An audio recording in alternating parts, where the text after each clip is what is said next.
Hey guys, so today what I got for you here is my second bench workout of the week, my lighter bench day. This is like a hypertrophy bench day, doing lots of reps and not so heavy with lots of supersets to get some conditioning in as well. So today I decided to give the spoto press a try. It's a movement I've only used a couple times before. If you're not sure what a spoto press is, it's just you pause with the bar about an inch off your chest. Made famous by the huge, strong bench presser Eric Spoto, hence the name, spoto press. But anyway, yeah, you pause just about an inch off the chest. So the idea is to help you with staying tight and having control of the bar. Here we are doing some dumbbell rows between the sets of benches. It's just a 50-pound power block dumbbell. Yeah, and the idea is just to pause off the chest, really work the strength off the chest where you got to stop the bar and pause there with just about an inch off the chest and really work on staying tighter and stuff. So I think it should be a good movement for me. Here's my last warm-up, just one rep.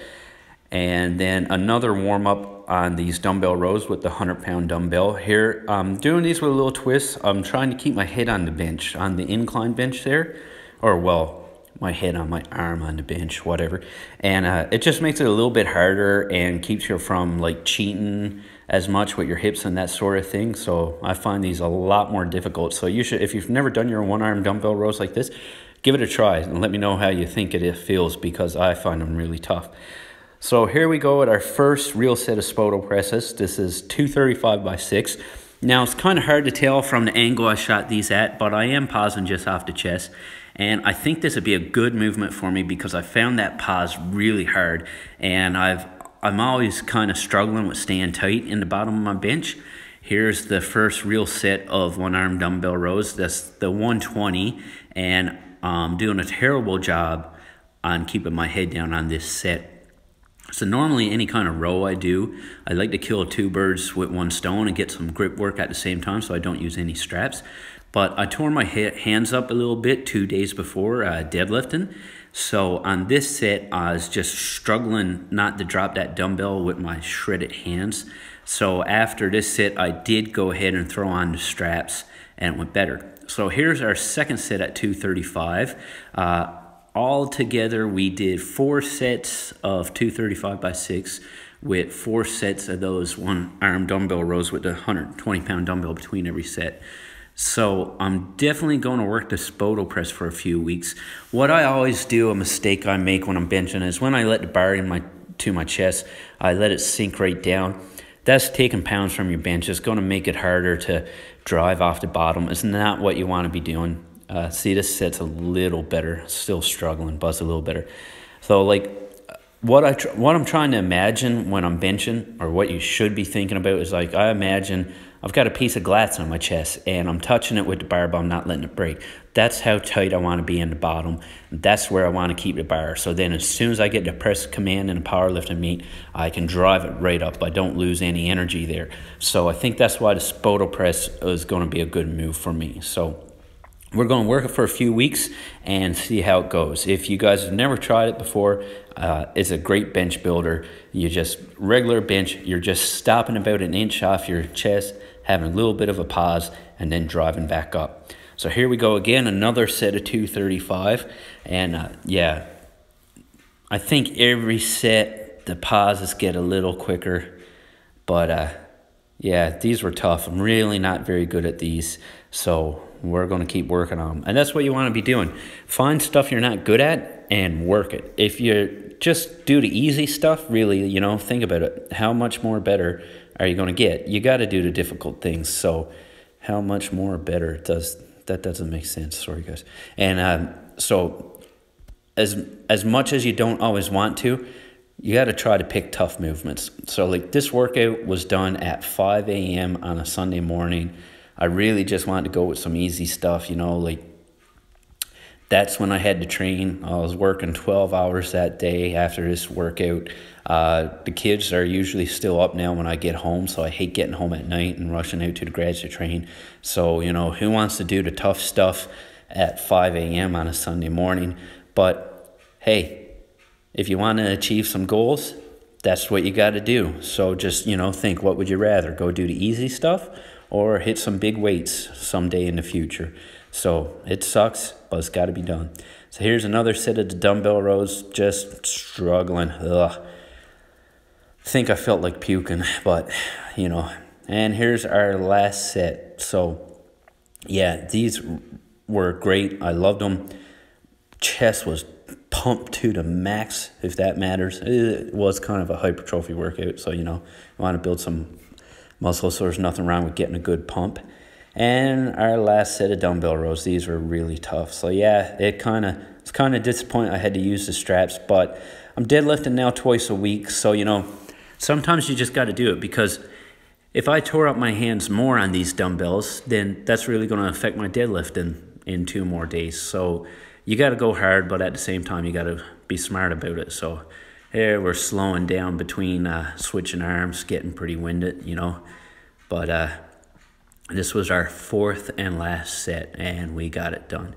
So yeah, I just had to bite the bullet and use the straps, but it was better than shredding my hands and not being able to deadlift worth a you-know-what in a couple days. So got the last set done, and then after these, we moved on to a real ass kicker. So what I like to do is I do want to compete in strongman in the near future, hopefully in the spring. So we still got to work the overhead. So after benching, we went with this overhead movement. And this is the dumbbell handle I found online. It's a 22-pound, 2.5-inch loaded dumbbell handle. So it's not exactly like a circus dumbbell or anything like that, but it's pretty good for a loaded dumbbell handle, and it's really difficult. So I just got 50 pounds on here. So altogether, that's 72 pounds with the 22-pound handle. And since we already did all those benching and rows, we never did a whole lot of warming up with this. I just did one little set with 32 pounds on the dumbbell, and not bother showing you that boring crap. We did the first set here without a belt. And then with benching, we did a horizontal back movement, a row. So in between sets of these, we did a pull-down variation. So after I busted these out, I just went over to my PowerTech leverage machine and did some close grip pull-downs. So for these, I think I did 3 sets of 10 each arm with the dumbbell and 3 sets of 12 with the pull downs. So to be honest, I wasn't really counting reps that great. It was pretty hard. I was just trying to get the work done, but we were approximately 10 reps and 12 reps on each set.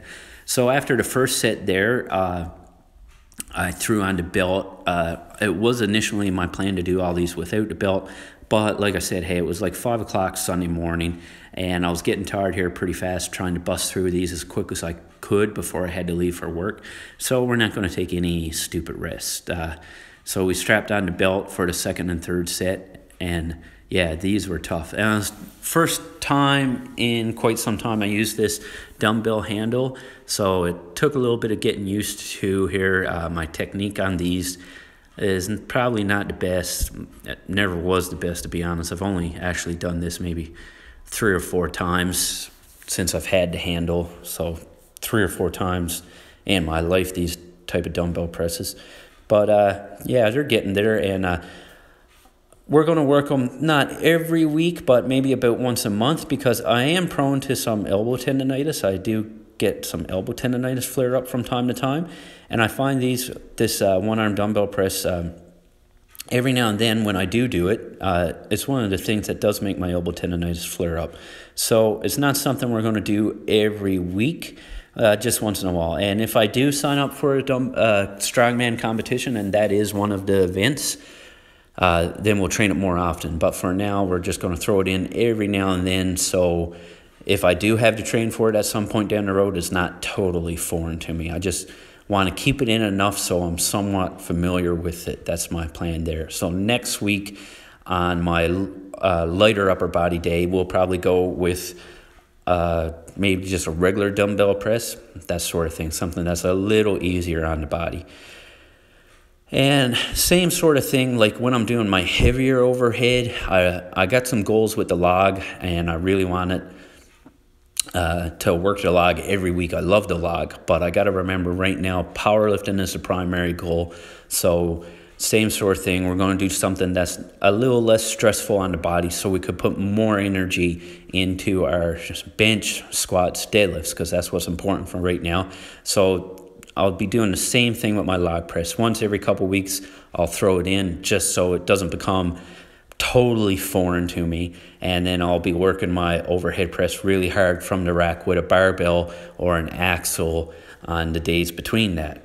So here's our last set of pull downs, and I got to tell you, after the 4 sets of bench and dumbbell rows and then the 3 sets of these, I was gassed. I was pumped. But I had a few more minutes before I had to go get ready for work. So then, since this was a hypertrophy day and we wanted to get some good work in, some conditioning, build some muscle, get in a little better shape, we threw in a little circuit. Just really light. We did some dumbbell laterals with the PowerTech dumbbells again, my toasters here. These are just 20 pounds I had in these. So we did like 10 or 12 laterals, then 10 or 12 band press downs, and 10 or 12 hammer curls. Now, the reason I went with the band press downs, number one, like I said earlier, I do have some elbow tendonitis issues. So I find if I'm using one of those overhead movements that is a little harder on my elbows, afterwards, if I'm going to do a tricep movement, I like to use something that's like really low stress on the elbows. So band press downs, you know, they feel almost therapeutic for my elbows. I get a good pump. So that's why I went with the band. And another reason I went with the band was I had to leave for work, and I didn't really want to rush around setting up like another station in my garage. That's the one thing about garage gyms, you know, you got to plan accordingly because it takes a little time to move benches around and stuff like that. So all I had to do was loop a band over the bench. I didn't have to put any weights away, take more weights out, blah, blah, blah, blah, blah. So that's why we went with this, and I was pumped to the max. Now, these little muscle building hypertrophy circuits I like to finish my upper body workouts with, we keep it to 2 or 3 sets. So 3 sets is great, but you know, what I decided to do was just 2 today because like we got up at something after 4 to get this session in at 5. So that's what I do. If it's a day off work, I never had to wake up super early or anything like that, and I had a good rest, I'll do 3 sets. If it's a working day and I got to catch the bus to get to work, and I was up at 4 o'clock, I just do 2 sets. And now this stuff isn't super important. So if I really had to get up early and it was a really heavy bench day, I might not do this little circuit at all. I might get my bench and rows in, my overhead and pull downs or pull ups, and call it a day. So today we got it in. It was a great workout, great pump. Hope you guys enjoyed it. Hope you can learn something from my training. Thanks for watching, and remember, train with bad intentions.